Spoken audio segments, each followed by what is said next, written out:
In the heart of a quiet valley nestled between two towering mountains, there lived a gentle goat named Tara. She was no ordinary goat.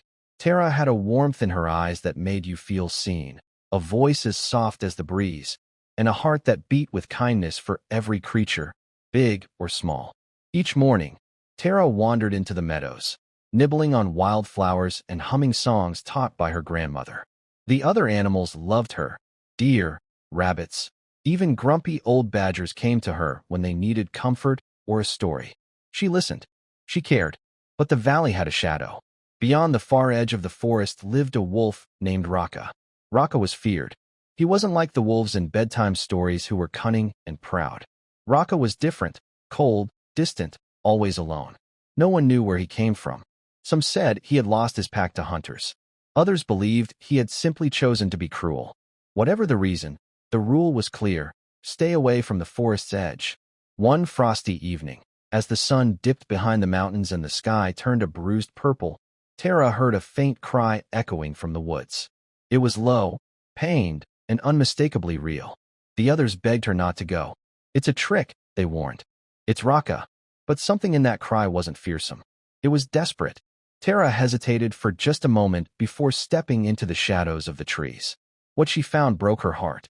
Raka, the mighty wolf, was lying in a hollow beneath a fallen tree, his paw twisted and bleeding. His fur was matted, his breath shallow. He growled when he saw her. "Leave," he spat. "I don't need your pity." But Tara didn't move. She knelt beside him, her hooves trembling, and whispered, "This isn't pity. This is what someone once did for me when I was broken." Despite his protests, Tara brought him water from the stream, cleaned his wound with herbs, and stayed with him through the night.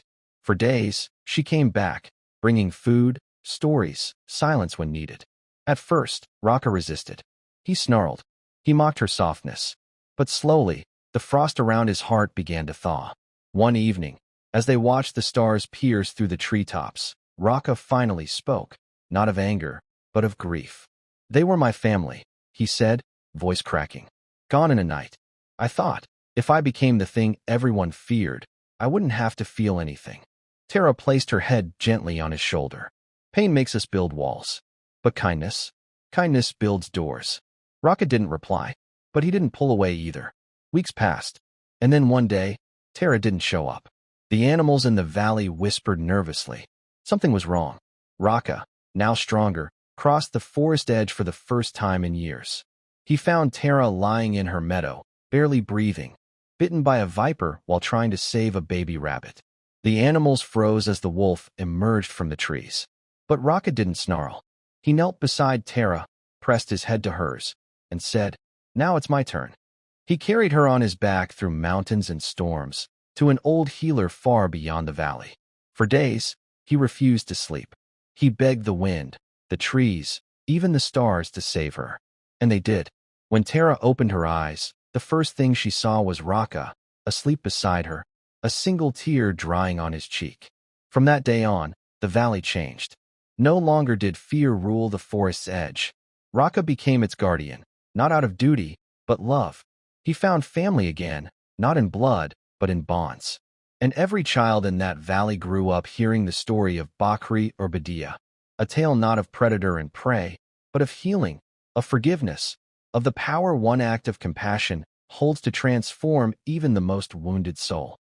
Moral: kindness is not weakness. It is the strongest force we possess, the one that turns walls into bridges and enemies into family.